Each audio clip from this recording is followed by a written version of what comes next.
Bonjour, je te souhaite la bienvenue dans cette vidéo. Aujourd'hui, nous allons parler des émotions. Si tu es hypersensible, multipotentiel, haut potentiel, enfin bref, n'importe quelle neuroatypie. Et nous allons casser certains mythes. Je vais te parler des 3 choses qu'on ne te dit pas au sujet de tes émotions. Alors c'est vrai que le sujet des émotions est un sujet central quand on a une neuroatypie quelle qu'elle soit.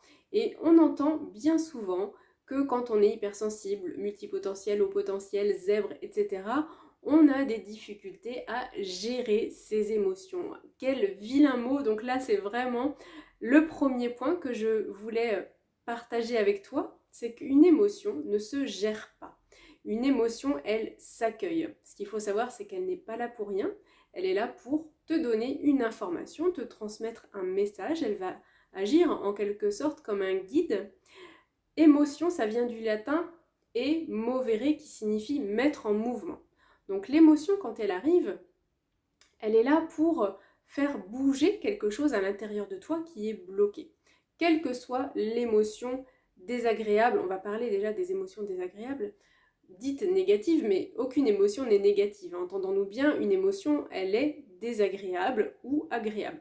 Donc les émotions désagréables comme la colère, la peur, la tristesse, elles sont là pour faire bouger quelque chose, pour mettre en mouvement quelque chose à l'intérieur de toi et passer à l'action. Donc, selon l'émotion que tu vis, selon le contexte, eh bien, l'idée, ça va être effectivement de passer à l'action. Quand tu as une peur, la peur, elle est là pour t'informer d'un danger.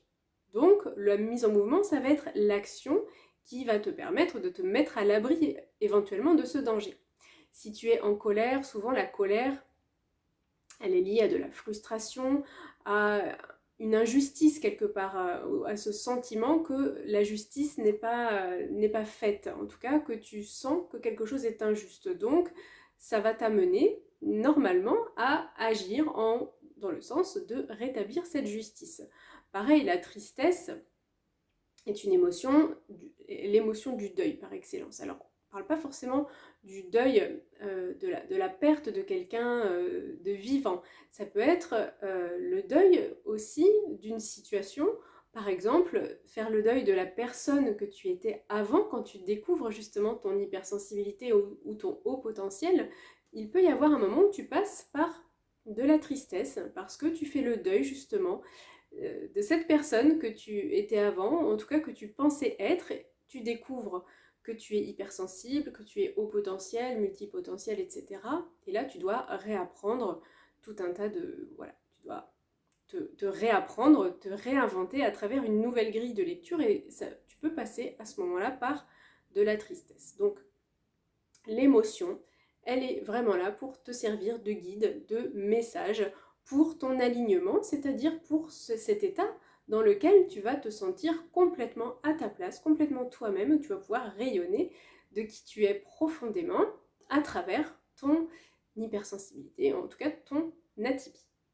Donc quand tu ressens une émotion, surtout ne pas chercher à la gérer, ce qui va revenir à quelque part la contrôler, la bloquer, mais plutôt accueillir. Parce que si tu cherches à gérer cette émotion, donc à la contrôler, à la bloquer, alors ceci dit, en tant qu'hypersensible, tu vas adorer ça. Contrôler, bloquer, ça c'est tout à fait le propre des personnes hypersensibles qui aiment avoir le contrôle sur les choses. Donc gérer, contrôler, ça on aime faire. Mais si tu fais ça, si tu bloques tes émotions, si tu gères tes émotions, tu vas également te bloquer toi dans tes perspectives d'évolution. Donc une émotion, quand tu ressens une émotion, au lieu de la gérer, tu l'accueilles. Tu l'accueilles et tu entends son message. Donc ce qui m'amène au deuxième point que je voulais partager avec toi aujourd'hui, c'est que si tu sens que tu as du mal justement à entendre le message de tes émotions, si tu te sens submergé par ces émotions, que tu ne sais pas trop quoi en faire, ça peut être un signe d'épuisement. Donc tu vas être en mode réactif, tu vas surréagir par rapport à des événements, des situations. Et cette surréactivité, en fait, elle témoigne du dépassement de tes capacités adaptatives. Alors, qu'est-ce que sont les capacités adaptatives, je vais beaucoup t'en parler dans ces vidéos, c'est un système merveilleux, exceptionnellement juste, exceptionnellement fin, qui est généré par ton organisme. Les capacités adaptatives, ce sont les capacités à s'adapter, les capacités qu'a l'organisme à s'adapter à toutes les sollicitations, à tous les stress que tu vas ressentir. Donc ça inclut le système nerveux, le système endocrinien. Donc quand ces capacités adaptatives sont épuisées, eh bien tu as du mal, tu n'arrives plus justement j'allais dire à contrôler, tu n'arrives plus à accueillir et tu n'arrives plus finalement à faire le tri et à réagir dans la mesure.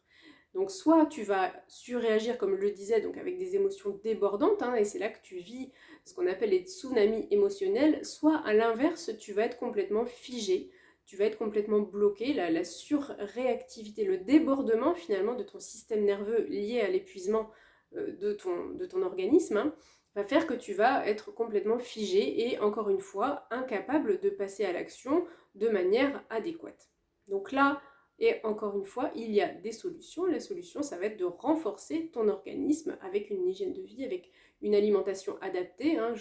J'allais dire, je te rappelle, mais on n'en a pas encore parlé, en tant qu'hypersensible ou au potentiel, ton cerveau, ton organisme a des besoins spécifiques. Donc en répondant à ces besoins spécifiques via l'alimentation, via l'hygiène de vie, tu vas pouvoir renforcer tes capacités adaptatives, ton système adaptatif, pour faire que toutes les émotions que tu vis de manière décuplée, eh bien, tu vas pouvoir les accueillir, faire le tri entre celles qui sont prioritaires, secondaires, qu'est-ce que tu peux en faire, quel passage à l'action tu peux mettre en place en lien avec ces émotions.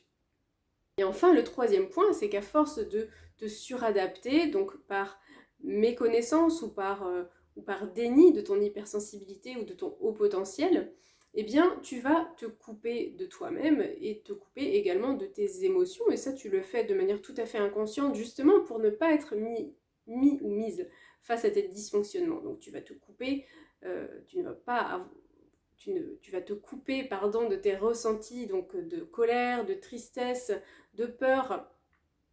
Mais sache qu'en faisant cela, tu te coupes également de la joie, qui fait partie également des émotions, et celle-ci, donc en plus d'être une émotion agréable, c'est une émotion qui te donne elle aussi une information, et cette information, c'est l'information d'alignement. C'est vraiment, la joie, c'est l'émotion de vie, c'est l'émotion qui t'indique que tu es sur le bon chemin, que le choix que tu fais, que ce que tu vis est juste et totalement adapté à toi, à ce que tu as besoin de vivre. Donc tu vas bien comprendre, tu comprends bien que c'est dommage de se couper de toutes ces émotions. Tu peux pas faire le tri, tu peux pas te couper simplement de la colère, de la tristesse ou de la peur et conserver la joie. Si tu te déconnectes de toi-même, si tu te coupes de toi-même, tu vas te couper de toutes tes émotions. Donc l'idée, la solution, la clé à l'issue de ça, c'est justement de cesser de te suradapter, de te reconnecter à toi-même pour utiliser ton propre mode de fonctionnement. Si tu te reconnais dans un ou plusieurs de ces items, eh bien dis-le moi en commentaire. Et si tu veux aller plus loin et faire de ton hypersensibilité une force, te révéler à travers ta neuroatypie, contacte-moi et je t'expliquerai comment on peut travailler ensemble. À très vite!